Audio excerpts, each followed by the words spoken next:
Hi, welcome to The Diner, where we help you eat clean and live lean. I'm your host, Ian Lauer, and with us today is Tad the Diet Coach. Thank you very much, Ian, for having me on the show, and thank you for the viewers for tuning in to see us.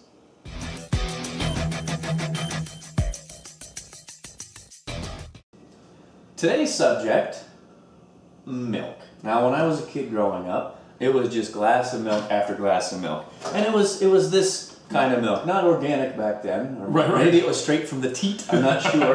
but it was milk. Now, though, then there was the soy milk as an option, and then Rice Dream with the rice milk. But now, of course, you have coconut milk and almond milk. Both gained a lot of popularity. But I just want to talk a little bit about the differences between regular milk and the other slew of milks that are available now. Again, a really, really wonderful question and very pertinent to our society today.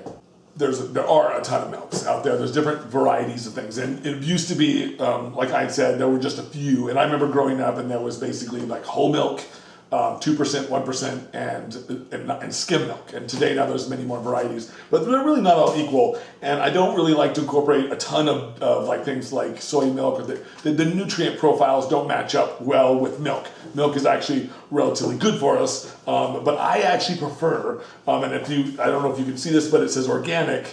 And I like to buy organic milk, and this particular one is fat-free because it's the only kind that I particularly like. Not because I'm trying to watch my fats, but because I like the taste of it. And when my daughter was born, it was very important to me to have organic foods, but especially milk and dairy products, because the milk tends to have some of the byproducts of some of the hormones and things that we give the animals when they produce milk. So when all the cows are producing milk, they give them antibiotics, they give them hormones, and they show up in the milk. And what this yields down the road is especially for women, and I have a daughter, they start to they actually mature a little faster, and they start to have their periods quicker. They have other issues with weight gain and things like that because they're getting extra estrogens that they don't really need, and that's one of the reasons why I like organic for children, because they have to drink a lot of milk, and milk is such a fundamental food group for children growing up. They need the calcium, they need the protein, and they oftentimes, if you've ever had children, those of you who have children out there know that a lot of kids don't like to eat protein.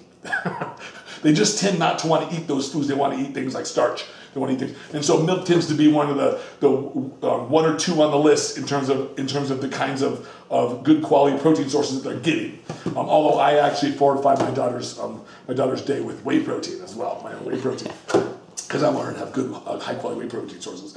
But the other things like coconut water or coconut milk, which has been gaining popularity mostly because of its alkalinity and because of its hydrating effects. It has a much higher rate of hydration. You can hydrate your body a little quicker because of the minerals and these kinds of things. But I don't like to put some of the like soy milks and something, because they into people's diets. Almond milk, these kinds of things, they just tend to be a little bit too high on the carb side for me for something that you're just drinking. Doesn't mean they're necessarily high carb, they're just higher than what I want. It's a complex food, and so while it can be good for us, it's harder to control all the macronutrients and all of the distribution of nutrients and how your body handles them. That's on my take as a coach, as a diet coach, as someone who works with people with nutrition. But in general, everyday life, if you're lactose intolerant, and these other milks have a much more appeal for you. They're perfectly acceptable, but they don't always have the same value as regular dairy milk. Dairy milk has a lot more calcium, has the protein structures in dairy milk is what whey protein comes from. So it's actually complete by itself. It's one of the few that is. And that's not the same for things like almond milk. Soy milk, yes, but soy is a complete protein, but substandard. It's if you were to prefer, for building tissue and for repair tissue, nothing beats good old fashioned milk. So I know, just like when we grew up, I was a big milk drinker. I drank a lot of milk. I still love it today. I still like to have it in my diet from time to time, and I think it's a wonderful addition for anybody else. But some of these other ones have their place. All right, a good bit of information there. Personally, I do drink the almond milk more frequently now, just because it's lower in carbs, because I use the no sugar added. Okay, yeah, sure. So it's mostly, but on the flip side, you're getting maybe 1 gram of protein. Right. 1 or 2 grams of carbs, and then fat, 3.5, 4.5 grams of fat, which is okay, but You're right, though. It's not as controllable as if you're drinking water. You know what you're getting. Yeah. And I think a lot of these other milks are really, they've been concocted to really substitute for milk. Right. And so it's still a facsimile.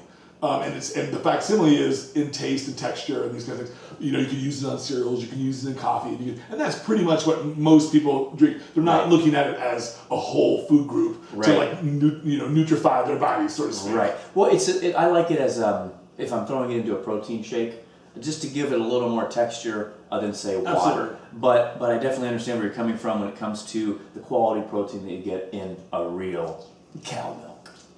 So, well, thanks for watching us here. Move on to the next video. Now, seriously, click back in for some more videos soon.